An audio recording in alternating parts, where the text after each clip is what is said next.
आम सरकार गठन करिवार 1 वर्ष पूरण होगा जाऊँगी आउ मात्र बाकी अच्छी 2 दिन पर लोकंकर सरकार बा ओडिशा रे प्रतिष्ठित होइतिबा भारतीय जनता पार्टी नेतृत्व रे बहुमत रे आसीतिबा सरकार ताहा पूरण होगा जाऊँगी जे आम सरकार आसीबार किछि दिन परे साधारण जनतांकर ये नूतन सरकार को साधारण जनता जेभली भाव रे ये सरकार को लोकंकर सरकार बोली से माने अभिहित करले एवं राज्यर मुख्यमंत्री को मध्य लोकंक मुख्यमंत्री भावे अभिहित करिसंती। एई 1 वर्षर सफल यात्रा रे सबु स्तर रे आमको सहयोग मिली एवं शुभकामना मिली आउ सेथि पाई मु आपण मानको समस्त को धन्यवाद दूँ। महाप्रभु जगन्नाथ आशीर्वाद रे आमर सबु प्रमुख प्रतिश्रुति को आमे जहाँ आमर संकल्प पत्र रे एवं मैनिफेस्टो रे स्थानित करा जाइथिला आमर शीर्ष नेतृत्व जो आमको संकल्प पत्र रे स्थान देइथिले जे लोकंकर आशा और आकांक्षा को पूरण करिवार प्रमुख प्रतिश्रुति को किभली भाव में पूरण करा जिवो आम सरकार जदि आसीबो एवं वास्तव में जेते बड़े आम सरकार आसिला एवं गोटे वर्ष भितरे आमे जेतिकी प्रतिश्रुति देइथिलु ताकू सुनिश्चित करिछु एवं प्रत्येक कार्यक्रम पछरे आमर सही यशस्वी प्रधानमंत्री नरेंद्र मोदी जींकर मार्गदर्शन रही आमर सबु उद्यम से आम पाखक आसीछंती तांक प्रेरणा रे आमर सबु कार्यक्रम सफलतार शीर्ष रे पहुँची। गत 7 मास भितरे प्रथम 7 मास भितरे मोदीजी ओडिशा को भल पाइबा एवं ओडिशा को एक संभावनार राज्य हिसाब रे घोषणा करिबा एवं परवर्ती पर्याय रे संसद रे मध्य तांकर अभिभाषण रे जेते बेले संकल्प नियंती 2047 सुधा भारत विकसित भारत हब सेते बेले ओडिशा एक ग्रोथ इंजिन हिसाब रे काम करिवो ये प्रकार तांकर आम ओडिशा प्रति भल पाइबा निश्चित भाव रे आज आमको आहरी अधिक चलचंचलगामी करे एवं से अनुसार तांकर आमको भल पाइबा आउ गोटे पाद आग को जाई आगामी 20 तारीख रे मध्य से 6ठ थर पाई ओडिशा आसीबे एवं ओडिशावासी सेवा करिवा पाई आमको प्रेरणा देवे तांकर एही अकुंठ समर्थन एवं निरंतर सहयोग मार्गदर्शन पाई मु एही अवसर रे यशस्वी प्रधानमंत्री को हृदय धन्यवाद प्रदान करछि। गत वर्ष जून 4 तारीख संध्यारे प्रथम कैबिनेट रे जून 12 तारीख रे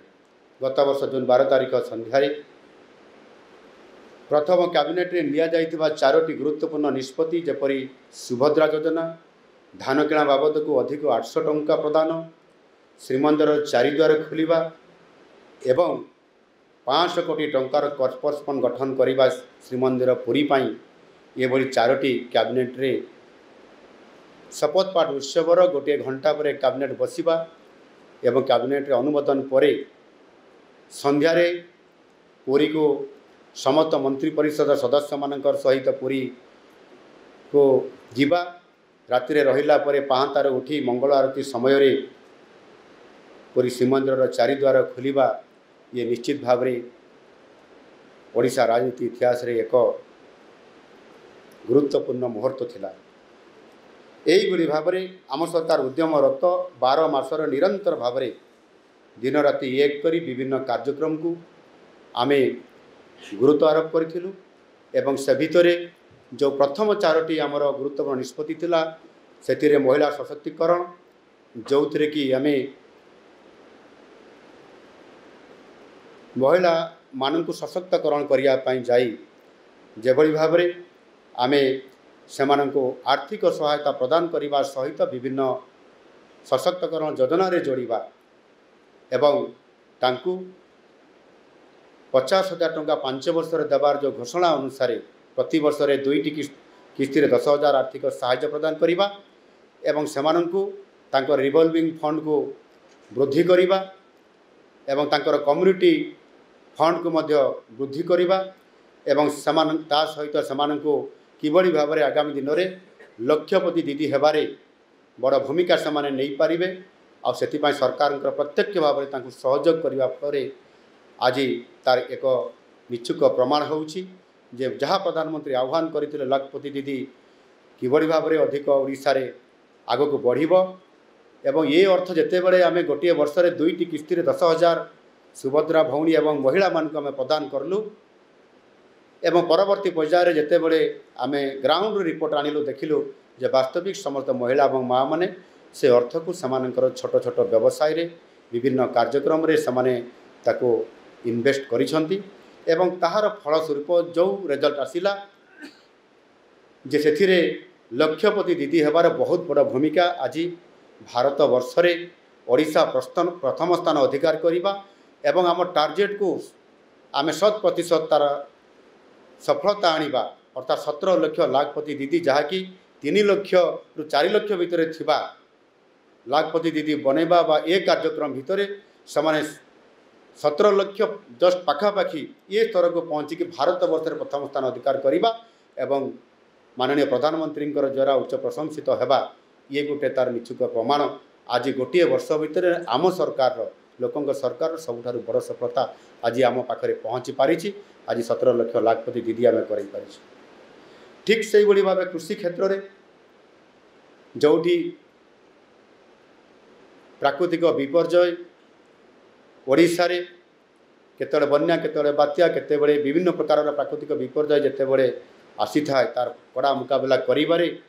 विगत दिन में सरकार माने असफल हेबा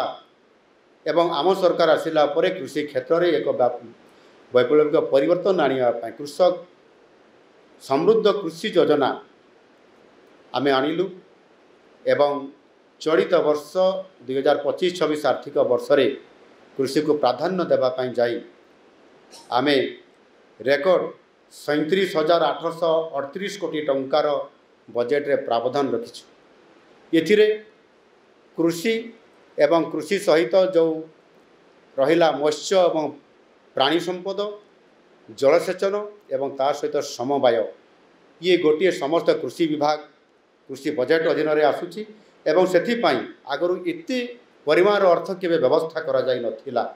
एवं सेथिपाई आमे कृषक मानकु समानकर आय रे वृद्धि करिबा द्विगुणित करिबा बहुगुणित करिबा या को गुरुत्व आरोप करी प्रथम थर करी समानकु आमे जो धान किणारे 800 टंका इनपुट असिस्टेंट पर क्विंटाल रे आमे देई निश्चित भाव में भारत वर्ष रे कृषकों को ओडिशा रे सहायता करिवार बड़ भूमिका नहीं। केंद्र सरकार माननीय यशस्वी प्रधानमंत्री नरेंद्र मोदी जी जो पीएम सम्मान निधि योजना रे 6,000 टंका वर्ष को मिलवा तार सहित सीएम किसान ओडिशार निजस्व योजना रे 4,000 टंका जोड़िबा एवं अनसीजनेबल रेन जोटा अदिनिया वर्षा कहते शस्य उत्पादन समय रे जो अदिनिया वर्षा हवा फल शस्य क्षेत्र में रही जाए एवं क्षति होता है क्षति पूरण करने सरकार पाखरे रिलीफ कोड रे ताहार स्वतंत्रता नथिला। आम सरकार आसिला परे राजनीति इतिहास रे ओडिशा रे प्रथम थर करी रिलीफ कोड रे परिवर्तन करिबा एवं एहाकू जोड़िबा तार सहित मध्य गत शस्य उत्पादन समय रे 16टी जिले रे जेभली भाव में वर्षा होता 2 दिन व्यवधान रे पुणी आउ थे वर्षा है जो व्यापक क्षति होता से त्वरित पर्याय रे रिपोर्ट मगैला परे समान को 292 कोटी क्षतिपूरण देवा ये कार्यक्रम द्वारा भारत वर्षर सबुठारु आम चाषी को आमे अधिक साहाय्य करने द्वारा आज चाषी ताहार क्षति भरणा करने सहित आज लाभ करिबारे सक्षम होइछि जो थिरे कि संपूर्ण भाव में जदि आमे को हिसाब करी देखिबा माने देखा जाय जो थिरे पाखापाखि 30,000 कोटी टंका से लाभ पाई चाषी गत जेते वर्ष रे हिसाब रे जेतिकी से पाउथला ताटर 30,000 टंका अधिक पाई चाषी एनु निश्चित भाव में यह एक गुरुत्वपूर्ण भूमिका नहीं गोटे वर्ष भितर। Boarding completed nurture Discover. Fly with pride. TSG Gurukul, the ultimate home for your child.